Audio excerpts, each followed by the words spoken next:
ना हारेंगे, बाजी मारेंगे,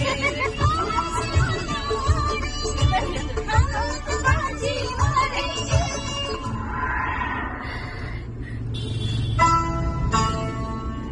यूं ही कट जाएगा सफर साथ चलने से।